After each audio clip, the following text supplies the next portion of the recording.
क्या थोड़ा क्या है यहाँ पे कि हमें बात करनी है किसकी, बीपीटी की, ठीक है ना। पूरा नाम क्या है इसका, बेसिक प्रोपोर्शनलिटी थ्योरम।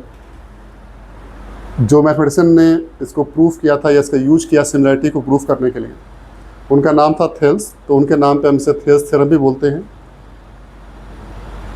बोर्ड के पेपर में अल्टरनेट ईयर्स में पूछा गया है, अल्टरनेट सेट में पूछते हैं, कभी बीपीटी के नाम से पूछते हैं, कभी थेल्स के नाम से पूछते हैं, कभी ये पूरा स्टेटमेंट लिखा होता है, आपको प्रूफ करना होता है। तो 3 नंबर में 4 नंबर में आपके लिए ये क्या है, इंपॉर्टेंट थ्योरम है। और इसके बेसिस पे हम और भी थ्योरम्स को प्रूफ करें, जैसे मिड पॉइंट थ्योरम है उसको भी प्रूफ करेंगे, ठीक है। तो ये एक इंपॉर्टेंट थ्योरम है, इसको देखते हैं कैसे प्रूफ करना है, ठीक है। तो आइए बात करते हैं। क्या बेटा कि जब भी हम कोई स्टेटमेंट लिखेंगे तो उसके बाद से हमारा सबसे पहला स्टेप क्या होता है इसमें थ्योरम को प्रूफ करने में, कि जो भी गिवन है, जो भी आपको स्टेटमेंट पढ़ के जो भी लग रहा है कि क्या क्या पॉइंट्स आपको गिवन है, क्या क्या हिंट गिवन है, उसके अकॉर्डिंग आप क्या करोगे, डायग्राम ड्रॉ करोगे, और जो भी इंफॉर्मेशन दी गई है उसको आप यहाँ पे मेंशन करोगे। किस हेडिंग में, तो हेडिंग आपका होगा यहाँ पर गिवन, कि गिवन क्या है। तो पहला स्टेप क्या होगा, पहला तो स्टेटमेंट हो गया, फिर सेकंड स्टेप में क्या आएगा आपका गिवन, कि क्या गिवन है।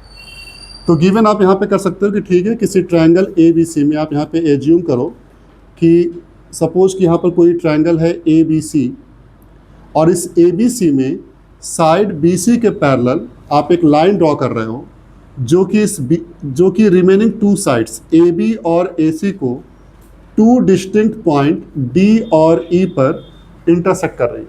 सपोज कि AB को ये D पे इंटरसेक्ट कर रही है और AC को E पे इंटरसेक्ट कर रही है, ठीक है। तो ये बेटा गिवन है, तो क्या लिखोगे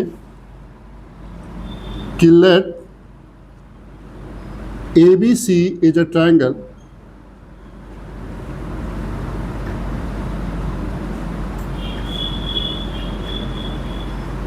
a line parallel to BC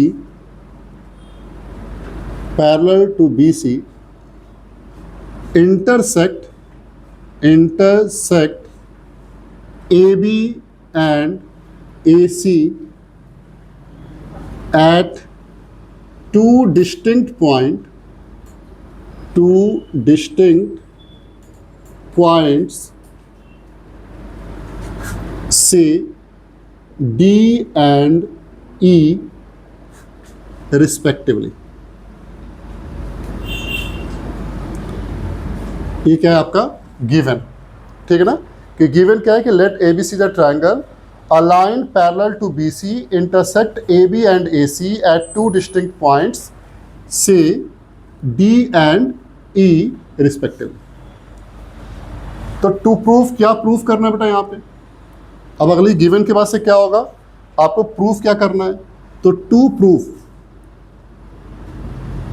क्या प्रूफ करना है, आपको ये प्रूफ करना है कि जो ये पॉइंट्स हैं D और E, ये करस्पॉन्डिंग साइड्स को सेम रेशियो में डिवाइड कर रहे हैं। मतलब आपको प्रूफ करना है कि AD और DB का जो रेशियो होगा सेम रेशियो होगा आपके AE और EC का। ये आपको क्या करना है, प्रूफ करना है, ठीक है, कि AD upon DB will be equal to AE upon EC, ठीक है। थर्ड स्टेप, अगर किसी थ्योरम को प्रूफ करने में कंस्ट्रक्शन की आवश्यकता है, तो तीसरा स्टेप क्या होगा हमारा, कंस्ट्रक्शन, जहाँ पे हम इसको लिखेंगे, मेंशन करेंगे, ठीक है ना, कि क्या है कंस्ट्रक्शन, क्या कर रहे हैं उसमें हम लोग, ठीक है। तो बेटा यहाँ पे कंस्ट्रक्शन हमें करना क्या है, हम यहाँ पे बेटा B को E से ज्वाइन करेंगे, B और E को ज्वाइन करेंगे, D को बेटा हम C से ज्वाइन करने वाले हैं, और E और D से हम परपेंडिकुलर ड्रॉ करेंगे करस्पॉन्डिंग साइड्स AD और AE पर। ये सपोज कि EN परपेंडिकुलर है और यहाँ पर ये DM परपेंडिकुलर है। इन परपेंडिकुलर्स को हम डॉटेड लाइन से यहाँ पे इंडिकेट कर देते हैं। ये क्या है बेटा, ये आपके परपेंडिकुलर्स हैं जो कि E और D से करस्पॉन्डिंग साइड्स AE और AD पर ड्रॉ किए गए, ठीक है। तो कंस्ट्रक्शन में क्या मेंशन करेंगे यहाँ पे कि join BE and CD and draw EN perpendicular to AD and DM perpendicular to AE। ठीक है, तो बेटा ये आपका स्टेटमेंट है। स्टेटमेंट में से गिवन क्या है, गिवन के बाद से टू प्रूव और प्रूफ के बाद से कंस्ट्रक्शन। अब अगला स्टेप क्या है हमारा, हम इसे प्रूफ करेंगे कि इसे हम कैसे, इस रेशियो को हम यहाँ पे प्रूफ करने वाले हैं। ठीक है ना, तो क्या देखो बेटा यहाँ पे अगर हम बात करें इस ट्रायंगल ADE की, तो ट्रायंगल ADE में दो साइड से करस्पॉन्डिंग एल्टीट्यूड दिए गए हैं। साइड AD, ट्रायंगल AD में AD साइड है और AE साइड है। इन दोनों साइड के करस्पॉन्डिंग यहाँ पे बेटा एल्टीट्यूड दिए गए हैं। ठीक है, तो हम ट्रायंगल AD की एरिया को दो तरीके से ले सकते हैं। क्या लिखोगे कि from the figure we have area of triangle ADE। बेटा ट्रायंगल ADE की एरिया को हम दो तरीके से ले सकते हैं, half into AD into EN। अगर आप बेस AD लोगे तो AD के करस्पॉन्डिंग परपेंडिकुलर क्या है, EN। और अगर आप बेस AE लेते हो तो AE के करस्पॉन्डिंग जो एल्टीट्यूड है वो कौन है बेटा, DM। तो आप ADE की एरिया को इन दो तरीके से लिख सकते हो, as per your requirement, as per your need. ठीक है ना।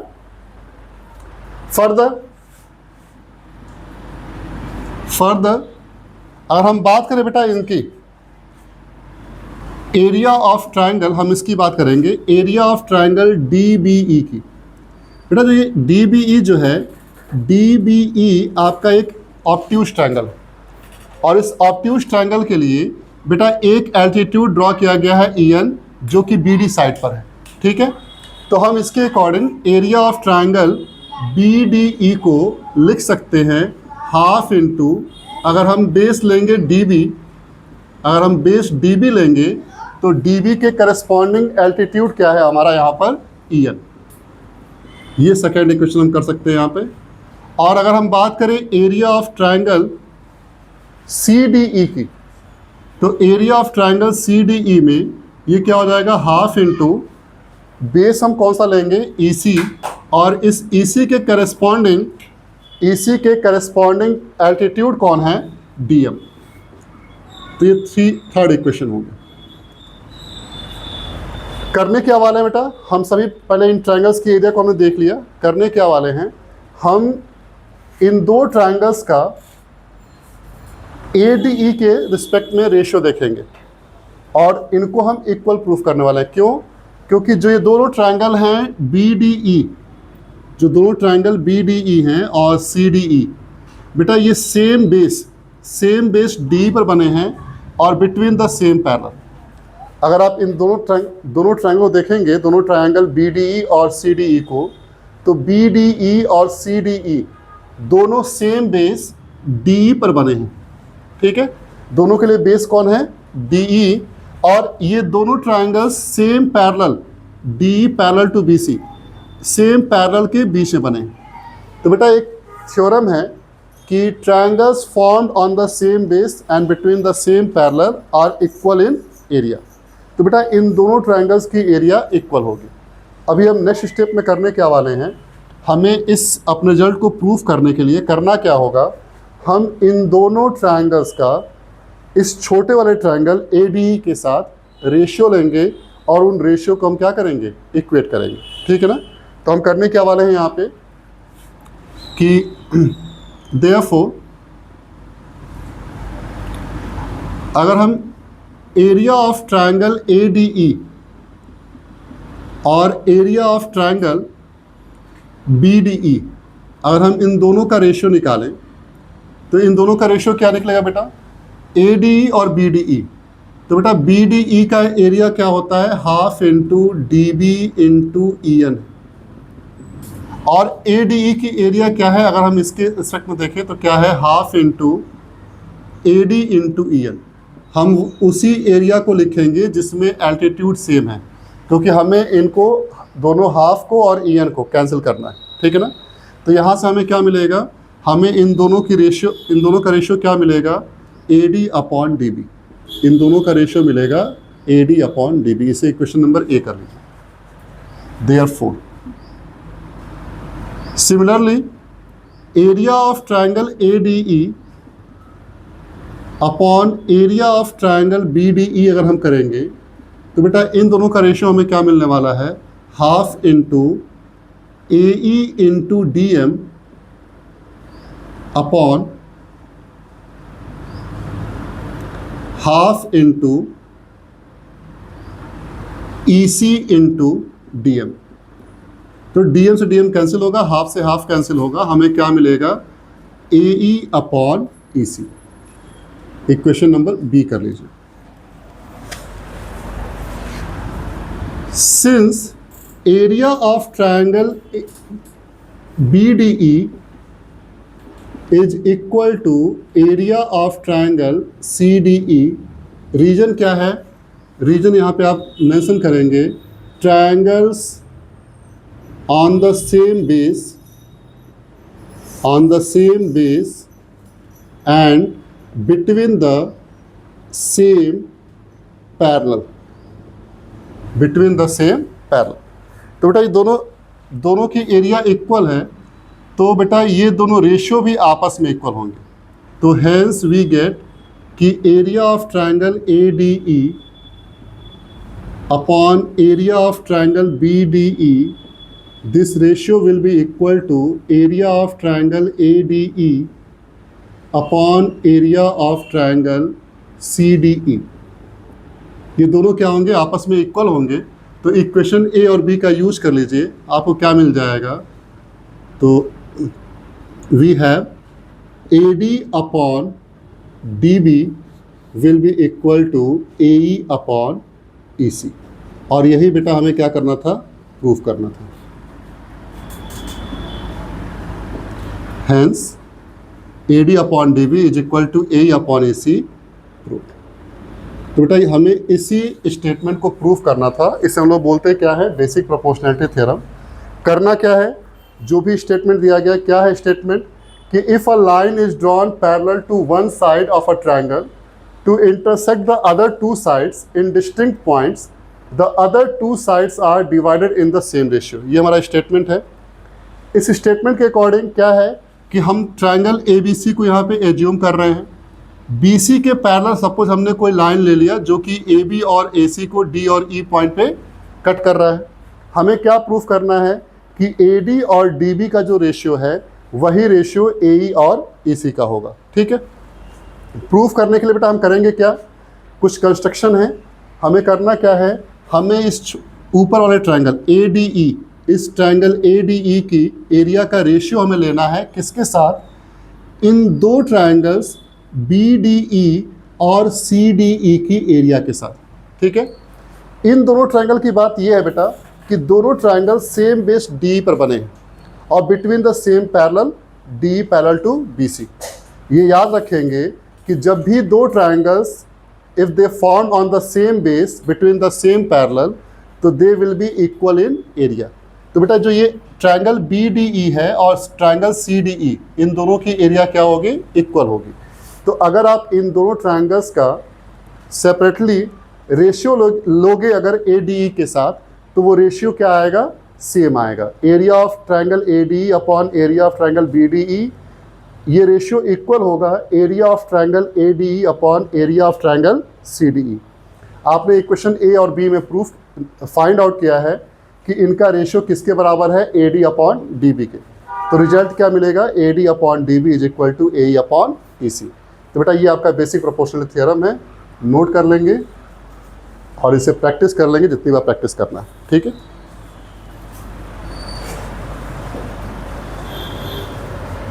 तो आप लोग पूछ सकते हैं। तो थोड़ा क्या है, इसको इससे हमें सोल्यूशन करना है। इसका सोल्यूशन क्या है, देखते हैं इसको कैसे करना है। क्वेश्चन क्या है कि अगर कोई ट्रायंगल ABC है, ये ट्रायंगल ABC है, ठीक है, ट्रायंगल है ABC। क्या कह रहा है कि इस ट्रायंगल ABC में कोई लाइन साइड ए बी और ए सी को डी और ई पे इंटरसेक्ट करती है। डी पे और ई पे क्या कर रही है? इंटरसेक्ट कर रही है, ठीक है। और पैरेलल भी है। किसके पैरेलल है? बी सी के पैरेलल है। तो आपको प्रूफ करना है कि A D upon A B equal होगा किसके? ए ई अपॉन ए सी के, ठीक है। कैसे करोगे इसे प्रूफ? तो देखो बेटा क्या है, यहाँ पे हम लिखेंगे कि गिवन क्या है? गिवन है बेटा कि in triangle A B C D E is parallel to B C. ये गिवन है। D is parallel to B C क्या है? गिवन है। तो यहाँ पे हम लिखेंगे कि using B P T, B P T का यूज करेंगे तो हमें क्या मिलेगा? A D upon D B की जो वैल्यू है वो हमें किसके इक्वल मिलेगी? ए ई अपॉन ई सी के इक्वल मिलेगी। इसमें कोई डाउट नहीं है। अभी अभी हम लोगों ने बी पी टी को प्रूफ किया है, ठीक है ना, कि अगर ट्रायंगल ए बी सी में डी ई बी सी के पैरेलल है और डी ए बी और ए सी को टू डिस्टिंक्ट पॉइंट पे इंटरसेक्ट कर रही है तो A D upon D B का जो रेशियो होगा वही रेशियो ए अपॉन ई सी का होगा। तो on adding 1 to the both side of the equation, to the both side of the equation, equation 1 के दोनों साइड में अगर हम 1 को ऐड करते हैं तो A D upon D B plus 1, और बेटा यहाँ पर क्या हो जाएगा? A E upon E C plus 1। जब सॉल्व करो तो यहाँ पे क्या मिलेगा? A D plus D B. अच्छा, एक प्रॉब्लम है यहाँ पे। प्रॉब्लम क्या है कि हमें A D upon A B करना है, ठीक है ना, और हमें क्या मिलने वाला था? अब यहाँ पे A B upon D B मिलने वाला है। तो हमें चाहिए क्या? A D upon A B और ए अपॉन, तो हम थोड़ा सा यहाँ पे इसको चेंज करेंगे। A D upon D B is equal to A upon A C है, तो इसका हम रेसिप्रोकल लिखेंगे तो वो भी सही होगा।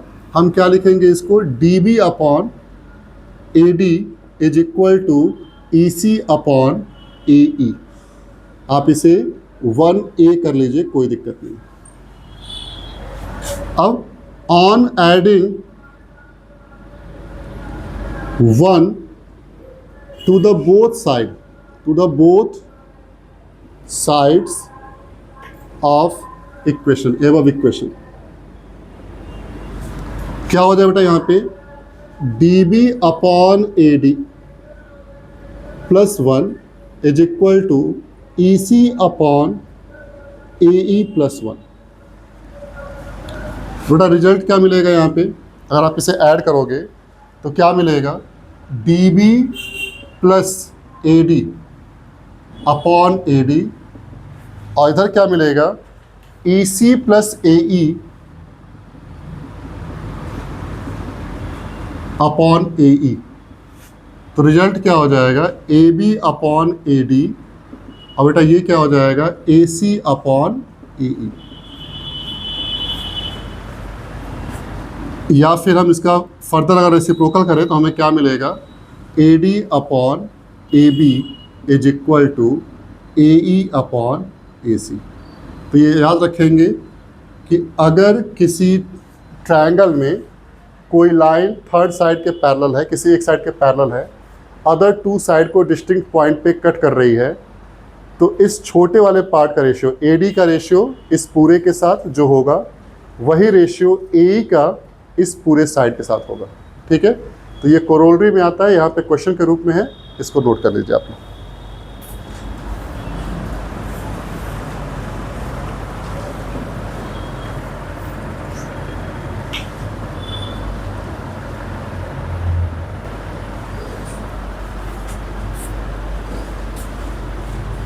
तो ध्यान देना यहाँ पे जो एक क्वेश्चन है, जरा समझने का प्रयास करेंगे इसको, ठीक है।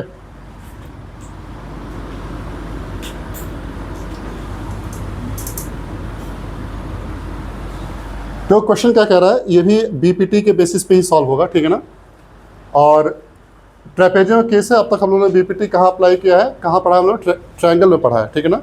उसी बीपीटी का यूज करके हम ट्रेपेजियम में भी रिजल्ट ये प्रूफ करने वाले हैं। इस और रिजल्ट है क्या, पहले देखते हैं क्या है ये क्वेश्चन। क्या है समझने का प्रयास करते हैं, ध्यान दीजिएगा। यहाँ पे क्या कह रहा है कि A B C D is a trapezium with A B parallel to D सी।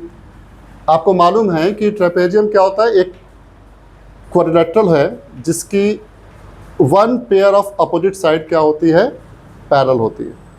तो यहाँ पे बेटा ए बी को पैरेलल दिया गया है किसके, सी डी के, और जो नॉन पैरेलल साइड्स हैं वो कौन है, ए डी और बी सी। तो ए डी और बी सी क्या है, नॉन पैरेलल साइड्स हैं, और ए बी क्या है बेटा, सी डी के पैरेलल। ठीक है, फिर क्या कह रहा है कि non-parallel sides E and F are the points on the non-parallel side AD and BC। AD पर बेटा पॉइंट E है और BC पर यहाँ पर पॉइंट F है। AD पर एक पॉइंट E है और BC पर एक पॉइंट कौन सा है, F है। कह रहा है कि such that EF is parallel to AB। अगर आपने इस EF को ज्वाइन किया तो जो ये EF लाइन है, EF लाइन बेटा किसके पैरेलल है, AB के पैरेलल है। EF किसके पैरेलल है, AB के पैरेलल है। समझिएगा, ABCD क्या है, आपका एक ट्रेपेजियम है। ट्रेपेजियम में बेटा one pair of opposite side क्या होती है, पैरेलल होती है। तो वो पैरेलल साइड कौन सी है, AB और CD। ठीक है ना, AB और CD क्या है, आपस में पैरेलल है। E और F non parallel side AD और BC का पॉइंट है। EF जो लाइन आप ज्वाइन करोगे, EF के बारे में बोला गया है कि EF लाइन AB के पैरेलल है। ठीक है, तो बेटा ध्यान देने की बात यह है यहाँ पर कि जो ये पैरेललिज्म है, जो ये पैरेलल होने का जो रिलेशन है बेटा, ये रिलेशन होता है ट्रांजिटिव। ट्रांजिटिव का मतलब ये होता है कि ये ट्रांसमिट होता है एक से दूसरे पे। जैसे मान लो कि यहाँ पे दिया गया है कि AB पैरेलल टू CD, और फिर कह रहा है कि AB is also parallel to EF। तो इसका मतलब क्या हुआ कि दिस इम्प्लाइज दैट कि AB will be parallel to CD is also parallel to EF, यानी कि ये तीनों लाइन क्या हैं, आपस में पैरेलल है। तो AB CD और EF क्या है, पैरेलल है। बेटा ये साइन किसका होता है, इम्प्लाइज दैट, मतलब कि इसका मतलब ये है कि, ठीक है ना। तो जनरली हम लोग क्या करते हैं, इक्वल टू की प्लेस पे भी इसको पुट करते हैं। आज के बाद से नहीं करेंगे। इसका मतलब क्या होता है, दिस इम्प्लाइज दैट। ठीक है ना, मतलब इसका रिजल्ट इन दोनों से कंबाइंड होकर रिजल्ट क्या मिला हमें, AB is parallel to CD parallel to EF। That means कि all these three lines are parallel to each other. ठीक है, अब हमें करना क्या है, हमें प्रूफ करना है कि अगर ये कंडीशन है यहाँ पर, तो जो AE अपॉन ED का जो रेशियो होगा वही रेशियो FB अपॉन FC का होगा या CF का होगा। ठीक है, हमें इस रेशियो को क्या करना है, प्रूफ करना है। कैसे प्रूफ करेंगे, तो बेटा इसको भी प्रूफ करने के लिए हम यहाँ पे BPT थ्योरम का यूज करने वाले हैं। ठीक है, क्या है यूज, जरा इसको देखते हैं। हम यहाँ पे बेटा कंस्ट्रक्शन करेंगे कि ज्वाइन लाइन AC। आप यहाँ पे बेटा BD को भी ज्वाइन कर सकते हैं, हम लोग AC को ज्वाइन करते हैं यहाँ पे। ठीक है ना, ज्वाइन लाइन AC को ज्वाइन कर दिया। AC को हमने, AC लाइन को A को C से हम ज्वाइन कर रहे हैं। ठीक है, और मान लो जो ये AC लाइन जो हमने ज्वाइन किया, ये EF को मान लेते हैं कि किस पॉइंट पे, EFG G पे इंटरसेक्ट कर रही है। मान लेते हैं कि किस पे इंटरसेक्ट कर रही है, G पे। ठीक है ना, तो हमने क्या किया, हमने यहाँ पे A को C से ज्वाइन कर दिया है। ठीक है, तो join line AC which meets EF at G। जो EF को कहाँ मिलती है, G पे मिलती है। ठीक है, तो बेटा इन ट्रायंगल, हम इस ट्रायंगल बात करते हैं ADC की। इन ट्रायंगल ADC, अगर हम ADC की बात करें तो बेटा EF जो है, EF पैरेलल है किसके, DC के पैरेलल है। भाई AB पैरेलल है CD के, CD पैरेलल है EF के। तो हम क्या कह सकते हैं यहाँ पे कि जो EF है वो DC के पैरेलल है, और इसी EF का पार्ट है EG। EG क्या है, इसी EF का पार्ट है, तो EG भी क्या होगा, DC के पैरेलल होगा। ठीक है, तो क्या लिखेंगे कि in triangle ADC we have EG parallel to DC, EG parallel to DC। क्यों? क्योंकि बेटा EF जो है वो ऑलरेडी DC के पैरेलल है, ठीक है ना। तो यूजिंग BPT, इस ट्रायंगल में अगर हम BPT यूज करें, यूजिंग BPT वी गेट, क्या मिलेगा हमें, AE upon ED, AE upon ED will be equal to किसके बेटा, AG अपॉन GC के, AG अपॉन GC के इक्वल होगा। इसको आप इक्वेशन नंबर 2 कह सकते हैं कि अगर इस ट्रायंगल ADC में हम EG को पैरेलल लेंगे DC के, तो बेटा BPT थ्योरम को हम यहाँ पे यूज कर सकते हैं, थेल्स थ्योरम को हम यहाँ पे यूज कर सकते हैं, और उसका रिजल्ट क्या मिलेगा, AE अपॉन ED किसके इक्वल हो जाएगा, AG अपॉन GC के इक्वल हो जाएगा। ये रेशियो क्या हो जाएंगे, इक्वल हो जाएंगे। कोई डाउट इसमें नहीं है। सिमिलरली, और हम ऐसे ही बात करें सेकेंड ट्रायंगल में, सिमिलरली इन ट्रायंगल, कौन सा ट्रायंगल बेटा, तो ट्रायंगल CBA, इन ट्रायंगल CBA आप चाहे ABC भी कह सकते हैं, CBA में बेटा जो ये FG है, FG भी क्या है, पैरेलल है AB के, ठीक है ना। In triangle CBA we have FG parallel to किसके बेटा, BA के। So using BPT we get, क्या मिलेगा, अगर आप BPT यूज करेंगे तो हमें यहाँ पे क्या मिलने वाला है, हमें मिलेगा AG अपॉन GC, क्या मिलेगा, AG upon GC is equal to, बेटा क्या है, हमने A से शुरू किया है, A से AG upon GC is equal to किसके, FB upon FC, FB upon CF कर लो, ठीक है ना। इसको हम इक्वेशन नंबर 3 कर लेते हैं। तो पहले ट्रायंगल में EG पैरेलल टू DC था, हमें क्या रिजल्ट मिला, AE upon ED is equal to AG upon GC। Second triangle CBA में हमने कहा FG is parallel to BA, result क्या मिला, AG upon GC is equal to FB upon CF। इन दोनों इक्वेशन 2 और 3 में अगर आप देखेंगे तो जो AG अपॉन GC है वो क्या है, कॉमन है। तो आप क्या करेंगे, आप लिखेंगे, तो नाउ यूजिंग इक्वेशन 2 एंड 3, 2 और 3 को हम यूज करेंगे, वी गेट, क्या मिलेगा हमें, तो हमें मिलने वाला है AE upon ED is equal to AG upon GC is equal to FB upon CF, या आप कह सकते हो AE upon ED is equal to FB upon CF, और यही रिजल्ट हमें प्रूफ करना था। तो इसे नोट कर लीजिए, समझ में आया तो नोट कर लीजिए इसको।